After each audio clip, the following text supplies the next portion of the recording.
नमस्कार मंडळी, 23 जानेवारी 2025 वर गुरुवार, मराठी महिना पौष तर तिथी स्वाती, नक्षत्र शूल। तर आजच्या महाराष्ट्रातील झटपट बातम्यांमध्ये सर्वांचं मनापासून स्वागत आहे।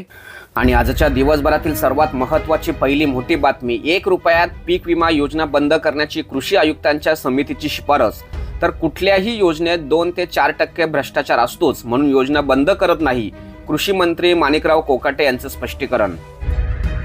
आणि यानंतर एक मोठी बातमी, शिवसेनेच्या नाराजीनंतरही नाशिकचा पालकमंत्री स्वतःकडे ठेवण्याचे भाजप आग्रही असल्याची चर्चा। तर एकनाथ शिंदे पालकमंत्री पदावरून रायगडमधील नाराज आमदारांना भेटणार।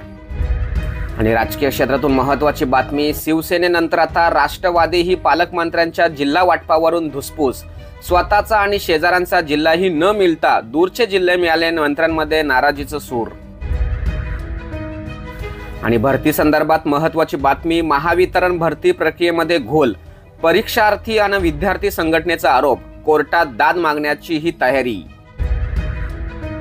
आणि की महत्त्वाची बातमी, पुण्यात गुलेन बॅरी सिंड्रोम बाधित 22 संशयित रुग्ण, पुणे महानगरपालिकेचा आरोग्य विभाग हाय अलर्टवर। आजार दुर्मिळ असला तरी धोकादायक किंवा संसर्गजन्य नसल्याचा तज्ज्ञांचा निर्वाळा। आणि शेअर मार्केटमधील एक महत्त्वाची बातमी, शेअर बाजारामध्ये हाहाकार, सेन्सेक्स 1400 अंकांनी पडला, गुंतवणूकदारांचे एकाच दिवसात 7 लाख कोटी रुपयात पाण्यात बुडाले।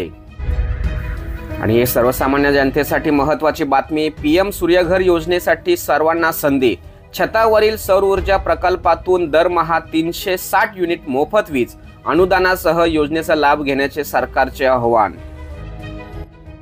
आणि क्रीडा विश्वातून महत्त्वाची बातमी, आनंदाची बातमी, इंदिरा गांधी स्टेडियम खेळल्या गेलेल्या पहिल्या खो खो विश्वचषकात पुरुष आणि महिला संघाने मिळवले पहिले विश्वचषक।